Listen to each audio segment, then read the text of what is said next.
Hello friends and metal student. Social and preventive pharmacy जिसका कि subject code BP802T है, उसमें यूनिट 1 में चैप्टर 2 अभी हम लोग स्टडी कर रहे हैं, जिसमें हम लोग न्यूट्रिशनल डिफिशियंसी के बारे में बात कर रहे थे। तो उसमें आज हम लोग इस वीडियो में माल न्यूट्रिशन क्या होता है या मल्टी न्यूट्रिएंट डिफिशियंसी क्या होती है, उसके इंट्रोडक्शन को देखेंगे, इसके टाइप्स के बारे में बात करेंगे और इसको किस तरीके से प्रिवेंट किया जा सकता है उसके बारे में भी डिस्कस करेंगे। मेरा नाम है डॉक्टर महंताब सिंह। तो चलिए शुरू करते हैं। तो अगर हम लोग माल न्यूट्रिशन या मल्टी न्यूट्रिएंट डिफिशियंसी के बारे में बात करते हैं, तो इसके लास्ट वीडियो में हम लोगों ने न्यूट्रिशनल डिफिशियंसी क्या होती है उसको कंप्लीट किया था और उसके टाइप्स के बारे में हम लोगों ने लास्ट वीडियो में बात किया था, जिसमें हम लोगों ने ये देखा था कि जो न्यूट्रिशनल डिफिशियंसी है वो बेसिकली दो प्रकार की होती है। पहला है स्पेसिफिक माइक्रो न्यूट्रिएंट जो डिफिशियंसी, और इसमें क्या होता है कि अगर हमारे बॉडी में कोई एक स्पेसिफिक न्यूट्रिएंट की कमी हो जाती है तो उस कंडीशन को हम लोग स्पेसिफिक माइक्रो न्यूट्रिएंट डिफिशियंसी से इंडिकेट करते हैं। और इसमें हम लोगों ने लास्ट वीडियो में जो अलग अलग विटामिन हैं उनसे होने वाली जो डिफिशियंसी है उसको डिस्कस किया था, और उससे जो क्लिनिकल कंडीशन डेवलप्स होती हैं उसके बारे में भी हम लोगों ने लास्ट वीडियो में बात कर लिया था। आज हम लोग इसका जो टाइप 2 है जो कि मल्टी न्यूट्रिएंट डिफिशियंसी है या इसी को हम लोग माल न्यूट्रिशन भी बोलते हैं, उसको कंप्लीट करेंगे। और ये बेसिकली अगर हमारे बॉडी में जो एडिक्वेट न्यूट्रिएंट हमें चाहिए अगर उसकी बॉडी में कमी हो जाती है तो उस कंडीशन को हम लोग मल्टी न्यूट्रिएंट डिफिशियंसी या माल न्यूट्रिशन से यहाँ पे सिंपली इंडिकेट करते हैं। तो आइए स्टार्ट करते हैं। तो जो सबसे पहले हम लोग मल्टी न्यूट्रिएंट डिफिशियंसी या माल न्यूट्रिशन की क्या डेफिनेशन है उसको देख लेते हैं। तो इसकी डेफिनेशन क्या है? Malnutrition or multi nutrient deficiency may be defined as a group of clinical condition that arises when the body requirement of nutrient and energy cannot be met through the diet. तो माल nutrition या multi nutrient deficiency हमारे वो group of clinical condition है, वो हमारे disorder या disease है जो कि हमें अगर हमारे जो डाइट है फूड है उसके अंदर हमारी बॉडी के लिए रिक्वायर्ड जो न्यूट्रिएंट है या जो बॉडी के लिए रिक्वायर्ड एनर्जी है वो अगर फुलफिल नहीं हो पा रही है उस डाइट से या फूड से, तो उससे जो क्लिनिकल कंडीशन अराइज होती हैं उन्हीं को हम लोग माल न्यूट्रिशन या मल्टी न्यूट्रिएंट डिफिशियंसी से यहाँ पे इंडिकेट करते हैं। तो हम आसान तरीके से कह सकते हैं कि हमारे बॉडी को जो भी न्यूट्रिएंट चाहिए या जो एनर्जी चाहिए वो अगर हमारे डाइट के अंदर नहीं है तो उसकी हमारे बॉडी में कमी हो जाएगी और उससे फिर हमारे बॉडी में काफ़ी सारी क्लिनिकल कंडीशन हमें देखने को मिल सकती हैं, और उन्हीं को हम लोग माल न्यूट्रिशन या मल्टी न्यूट्रिएंट डिफिशियंसी से यहाँ पे इंडिकेट करते हैं। तो आई थिंक सो इसकी डेफिनेशन आपको अच्छे से क्लियर हो गई होगी। अब अगर हम लोग यहाँ पे देखें तो ये जो हमारी माल न्यूट्रिशन या मल्टी न्यूट्रिएंट डिफिशियंसी है इसको हम लोग प्रोटीन एनर्जी माल न्यूट्रिशन से भी इंडिकेट करते हैं, या इसको हम लोग प्रोटीन कैलोरीज माल न्यूट्रिशन से भी यहाँ पे इंडिकेट करते हैं। तो अगर हमारे बॉडी में प्रोटीन और जो एनर्जी है उसकी कमी हो जाती है तो उस कंडीशन को हम लोग प्रोटीन एनर्जी माल न्यूट्रिशन बोलेंगे, या जो एनर्जी है उसको हम लोग बेसिकली कैलोरी में नापते हैं तो उसी को हम लोग प्रोटीन कैलोरी माल न्यूट्रिशन से भी यहाँ पे इंडिकेट करते हैं। और ये हमें किस कंडीशन में होते हुए वो देखने को मिलता है? तो अगर हमारा जो फूड है उसका जो हमारा कंजप्शन है अगर वो कम होता है, अगर हम जो फूड है उसको प्रॉपरली यूज नहीं कर रहे हैं in the term of quality और क्वांटिटी, तो उस कंडीशन में हमें प्रोटीन एनर्जी माल न्यूट्रिशन देखने को मिलता है। तो अगर हम लोग जो भी फूड यूज कर रहे हैं उसको अगर कम खा रहे हैं, रिक्वायरमेंट से कम खा रहे हैं, तो उस कंडीशन में भी हमारे बॉडी की रिक्वायरमेंट फुलफिल नहीं होगी, तो हमें प्रोटीन एनर्जी माल न्यूट्रिशन पेशेंट में वो देखने को मिलेगा। और अगर हमारा जो फूड है उसको हम ठीक से खा रहे हैं लेकिन उसकी क्वालिटी अच्छी नहीं है, उसके अंदर सारे न्यूट्रिएंट पर्याप्त मात्रा में नहीं है, तो उस कंडीशन में भी हमें प्रोटीन एनर्जी माल न्यूट्रिशन पेशेंट में डेवलप होते हुए देखने को मिलता है। तो आई थिंक सो ये पॉइंट्स आप लोगों को अच्छे से क्लियर हो गए होंगे। अब आइए हम लोग प्रोटीन एनर्जी माल न्यूट्रिशन PEM के टाइप्स के बारे में बात कर लेते हैं। तो इसके बेसिकली 3 टाइप्स होते हैं और इन तीनों को हम लोग इस वीडियो में अच्छे से डिस्कस करेंगे। तो जो सबसे पहला टाइप है वो कहलाता है मैरस्मस, या इसको हम लोग ड्राई जो प्रोटीन एनर्जी माल न्यूट्रिशन है उससे इंडिकेट करते हैं। और ये बेसिकली हमारा जो प्रोटीन एनर्जी माल न्यूट्रिशन है उसका मोस्ट कॉमन और जो सीवियर एक कंडीशन है वो यहाँ पे होती है। और ये बेसिकली अगर हम लोग जो प्रोटीन है और जो कैलोरीज़ है, जो एनर्जी है, उन दोनों की अगर हमारे बॉडी में कमी हो जाती है, डेफिशिएंसी हो जाती है, तो उसको हम लोग जो हमारा मरेस्मस है उससे इंडिकेट करते हैं, या जो ड्राई प्रोटीन एनर्जी मालन्यूट्रिशन है उससे इंडिकेट करेंगे। मीन्स जो हमारा खाना है उसमें अगर प्रोटीन भी कम है और हमारे बॉडी को रिक्वायर्ड जो एनर्जी है वो भी अगर कम है, तो उसको हम लोग यहाँ पे मरेस्मस से इंडिकेट करते हैं। और ये हमें अधिकतर जो इन्फेंट्स होते हैं, नवजात शिशु होते हैं, या वेरी यंग जो यंग चिल्ड्रंस होते हैं, बहुत कम उम्र के बच्चे जो होते हैं, उनमें हमें अधिकतर जो ये कंडीशन है, जो कि मैरस्मस की कंडीशन है, वो हमें डेवलप होते हुए देखने को मिलती है। तो आई थिंक सो ये आपको अच्छे से क्लियर हो गया होगा। अब आइए हम लोग इसके क्या की फीचर्स हैं, सिम्पटम्स हैं, उसके बारे में बात कर लेते हैं। तो इसका जो हमारा की फीचर है वो क्या है? इसमें जो भी पेशेंट है, जो भी इन्फेंट है या जो छोटा बच्चा है, उसकी जो मसल्स हैं और जो सबक्यूटेनियस फैट होता है, स्किन के नीचे का जो फैट होता है, उसकी हमें सीवियर वेस्टिंग देखने को मिलती है। उसका उनके अंदर से काफ़ी तेज़ी से लॉस होते हुए हमें देखने को मिलता है। और अगर उनके अंदर से मसल्स और जो क्यूटेनियस फैट है, अगर उसका तेजी से लॉस होगा तो क्या होगा?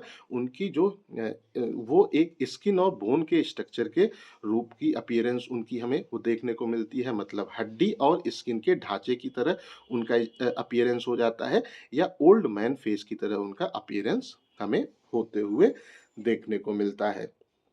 और अगर हम लोग इसके सिम्पटम्स के बारे में बात करते हैं, तो उनकी जो स्किन है वो हमें लूज होते हुए देखने को मिलती है और रिंकल्ड होते हुए हमें देखने को मिलती है। और उसके साथ साथ में उनका जो रिब्स का एरिया है वो वहाँ पे प्रोमिनेंट हो जाता है। मतलब जो उनका एक तो वो सीना है, उसकी हड्डियाँ बिल्कुल जो है बाहर की ओर हमें जो है अपीयर होती हैं, और साथ साथ में उनकी जो फेशियल बोन्स है वो भी हमें साफ साफ वहाँ पे झलकना स्टार्ट हो जाती है, वो दिखना स्टार्ट हो जाती है। और उनकी जो ग्रोथ है वो भी हमें यहाँ पे स्टंटेड, अवरुद्ध होते हुए देखने को मिलती है। तो ये हमारे कुछ इसके जो सिम्पटम्स हैं वो यहाँ पे हैं। बट एक चीज यहाँ पे आप लोग ध्यान रखिएगा, इस कंडीशन में जो एडिमा है वो हमें अब्सेंस देखने को मिलती है। It does not involve the oedema. Oedema का क्या मतलब होता है कि फ्लूइड का रिटेंशन। फ्लूइड जो है उनके बॉडी के अंदर हमें रिटेन होते हुए देखने को नहीं मिलता है, क्योंकि जब फ्लूइड बॉडी में रिटेन होता है तो बॉडी फूलती है। तो ऐसा इस कंडीशन में नहीं होता है। इनमें किसी प्रकार का एडिमा हमें देखने को नहीं मिलता है। उसके बाद में जो दूसरा टाइप है वो है हमारा, इसको हम लोग क्वासियोरकर या वेट पीईएम से इंडिकेट करते हैं। और अगर इसकी जो कैरेक्टरिस्टिक है उसको देखें, तो इसमें पेशेंट के अंदर हमें प्रोटीन की जो डिफिशियंसी है वो सीवियर देखने को मिलती है। अगर कैलोरीज का इनटेक पर्याप्त है, लेकिन प्रोटीन का जो इनटेक है या प्रोटीन की डिफिशियंसी है अगर वो काफ़ी ज़्यादा होती है, तो उस कंडीशन को हम लोग जो क्वासियोरकर है या वेट पीईएम है उससे इंडिकेट करते हैं। और ये अधिकतर हमारे वो बच्चे जिनकी उम्र 3 से 5 साल के बीच में होती है, उसमें हमें ये ज़्यादा होते हुए देखने को मिलती है। स्पेसिफिकली कहें तो अधिकतर वो बच्चे वो जो ब्रेस्ट फीडिंग है उसको डिसकंटिन्यू करते हैं, उसके बाद में फूड पे वो ट्रांसफ़र होते हैं, लेकिन फूड में पर्याप्त प्रोटीन अगर उनको नहीं मिल पाता है, तो उस कंडीशन में हमें जो हमारा क्वेसियोरकर है या वेट पीईएम है वो उनके अंदर डेवलप होते हुए देखने को मिलता है। तो अब आइए अगर हम लोग एक चीज़ यहाँ पे अच्छे से याद रखिएगा कि जो हमारा था मेरिस्मस, उसमें क्या था? प्रोटीन और एनर्जी दोनों की जो डिफिशियंसी है वो वहाँ पे होती थी। लेकिन अगर हम लोग क्वेसियोरकर के बारे में बात करते हैं, तो इस कंडीशन में क्या होता है? केवल और केवल प्रोटीन की अगर पेशेंट में डिफिशियंसी हो रही है, जो कैलोरी का इंटेक है वो पर्याप्त है, तो उसको हम लोग यहाँ पे क्वेसियोरकर या वेट पीईएम से इंडिकेट करते हैं। अब आइए हम लोग इसके जो की फीचर्स हैं उनको देख लेते हैं। तो सबसे पहला जो की फीचर है वो इनके अंदर हमें पेरिफेरल जो एडिमा की कंडीशन है वो डेवलप होती है। मतलब उनका जो फुट हो गया, हैंड हो गया और फेस हो गया, वहाँ पे जो फ्लूइड का रिटेंशन है, फ्लूइड का जो रुकना है वो हमें तेजी से होते हुए देखने को मिलता है, जिसके कारण उनका फीट, हैंड और फेस का एरिया हमें जो है वहाँ स्वेलिंग देखने को मिलती है। उसके साथ-साथ में उनका जो बेली का पोर्शन है वो डिस्टेंडेड हो जाता है। मतलब उनका जो पेट है वो तेजी से और जो काफ़ी ज़्यादा बाहर आते हुए हमें देखने को प्राप्त होता है। उसके बाद में अगर हम लोग इसके सिम्पटम्स के बारे में बात करते हैं, तो जो पेशेंट हैं उनके अंदर हमें काफ़ी मेंटल चेंजेस यहाँ पे देखने को मिलते हैं। वो जिसमें जो हमारा होता है एपैथी या जो है लेथार्जी, वो उसकी कंडीशन हमें पेशेंट में डेवलप होते हुए देखने को मिलती है। जो हमारा यहाँ पे है एपैथी, अगर उसको देखें तो इसको हम लोग उदासीनता बोलते हैं। मतलब उनका किसी भी काम को करने में इंटरेस्ट नहीं होता। भैया हमारा इच्छा नहीं है, मैं जो कोई काम नहीं करूँगा, मैं खेलूँगा नहीं, मैं कुछ नहीं करूँगा। और जो हमारा लेथार्जी है, वो जो है सुस्ती की एक मेंटल कंडीशन है। मतलब वो हमेशा उनको ऐसा फ़ील होता है कि बॉडी में बहुत कम एनर्जी है या वो थके हुए हैं। ऐसे ही उनके मेंटल चेंजेस हमें इस कंडीशन में देखने को मिलते हैं। उसके साथ-साथ में उनका जो स्किन का कलर है, वो भी चेंज हो जाता है और उनकी जो स्किन का कलर है, वो फ्लैकी टाइप का हो जाता है। मतलब हर जगह एक जो इवन कलर है, वो नहीं होता, कहीं पे गाढ़ा, कहीं पे हल्का, कुछ इस तरीके का कलर उनकी स्किन का हमें देखने को मिलता है। उसके साथ-साथ में जो हमारा वो डर्मेटोसिस है, उसकी कंडीशन भी होती है। मतलब उनके स्किन में किसी प्रकार का कोई इन्फ्लेमेशन नहीं होता, लेकिन फिर भी उनकी स्किन डल टाइप की देखने को मिलती है, कुछ खराब टाइप की देखने को मिलती है। और हेयर में भी उनके हमें पिगमेंटेशन देखने को मिलता है, जो हमारा यहाँ पे है क्वेश्योरकर या वेट पीएम के कारण। तो आई थिंक सो ये भी आप लोगों को बहुत अच्छे से क्लियर हो गया होगा। और जो तीसरा इसका टाइप है, वो इन दोनों का एक कॉम्बिनेशन होता है, जो कि हमारा कहलाता है मेरस्मिक। क्वेश्योरकर की कंडीशन है, वो यहाँ पे कहलाती है। और ये जो हमारा प्रोटीन एनर्जी माल न्यूट्रिशन है, उसका जो हमारा यहाँ पे सीवियर मोस्ट कंडीशन है, फॉर्म है, वो यहाँ पे होती है। और इसके अगर हम लोग जो कैरेक्टरिस्टिक है उसको देखें, तो ये बेसिकली जो हमारी ये दोनों कंडीशन है, वो जिसमें एक में जो भी फैट वगैरह है उसका जो सीवियर वेस्टिंग है वो होता है, और जो दूसरा है जिसमें जो इडिमा की कंडीशन आ जाती है, वो दोनों कंडीशन अगर पेशेंट के अंदर बच्चे में हो रही हैं, तो उसको हम लोग यहाँ पे इस थर्ड फॉर्म से यहाँ पे इंडिकेट करते हैं।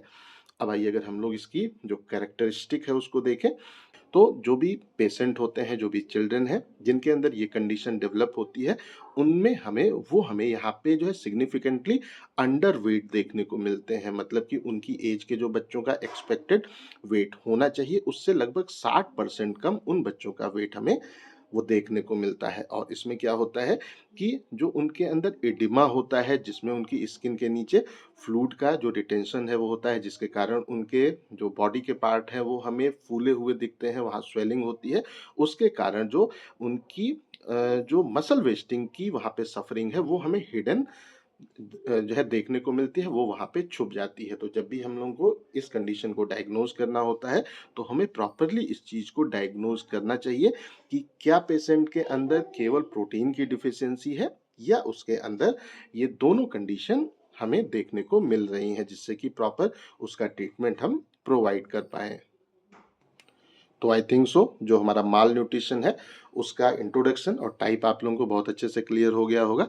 अब आइए हम लोग माल न्यूट्रिशन का किस तरीके से प्रिवेंशन कर सकते हैं, या इसको किस तरीके से कंट्रोल कर सकते हैं, उसके बारे में बात कर लेते हैं। तो जो सबसे पहली चीज़ जिससे हम लोग माल न्यूट्रिशन को प्रिवेंट कर सकते हैं, वो है breast feeding must be encourage. जो भी महिलाएँ हैं, उनको अपना ही जो मिल्क है, वो बच्चों को फीड कराना चाहिए, क्योंकि उसमें उनके लिए रिक्वायर्ड जो न्यूट्रिएंट हैं, वो पर्याप्त मात्रा में होते हैं, जिससे उनकी ग्रोथ हमें बेहतर देखने को मिलती है और किसी भी प्रकार का कोई न्यूट्रिशनल डिफिशियंसी उनके अंदर नहीं होने पाती है। उसके बाद जो दूसरा तरीका है, जिससे हम लोग उसको यहाँ पे प्रिवेंट कर सकते हैं, कि जो भी हमारे चिल्ड्रन हैं, उनको प्रोटीन रिच जो डाइट है, अगर वो हम लोग फेड कराते हैं, प्रोवाइड करते हैं, तो उससे भी उनके अंदर जो प्रोटीन की डिफिशियंसी है या माल न्यूट्रिशन की कंडीशन है, वो डेवलप नहीं होने पाती है। उसके साथ-साथ में जो इसको प्रिवेंट करने का हमारा अगला वो तरीका है, वो है गुड हाइजीन एंड प्रॉपर वो सैनिटेशन मस्ट बी मेंटेन। तो अच्छे से जो हाइजीन है और साफ सफाई है, वो हमें प्रॉपरली मेंटेन इस प्लेस पे वो रखना चाहिए। इससे भी हम लोग माल न्यूट्रिशन को प्रॉपरली प्रिवेंट और कंट्रोल कर सकते हैं। उसके साथ साथ में अगर हम लोग यहाँ पे बात करते हैं, तो जो भी फीमेल हैं जो कि प्रेग्नेंट होती हैं, या वो अगर लैक्टेटिंग है, मतलब वो अपने बच्चे को अगर दूध पिलाने की स्टेज में है, तो उस कंडीशन में उनको भी प्रॉपर जो कैलोरीज़ है, प्रोटीन है और जो माइक्रोन्यूट्रिएंट है, वो एडिक्वेट क्वांटिटी में रिसीव करना चाहिए, क्योंकि वो जो अगर वो अच्छा फूड रिसीव करेंगी, खुद खाएँगी, तो उससे ही उनका जो भी बच्चा है, वो जो कि उनके अंदर है या वो जिसको वो दूध पिला रही हैं, उसके अंदर वो हमें प्रॉपरली ट्रांसफ़र होते हुए देखने को मिलेगा और न्यूट्रिशनल डिफिशियंसी या मालन्यूट्रिशन उनके अंदर डेवलप नहीं हो पाएगा। उसके साथ-साथ में अगर हम लोग बात करते हैं, तो वो है इफ वेट वो gain after 6 month of age is not वो satisfactory, supplement food should B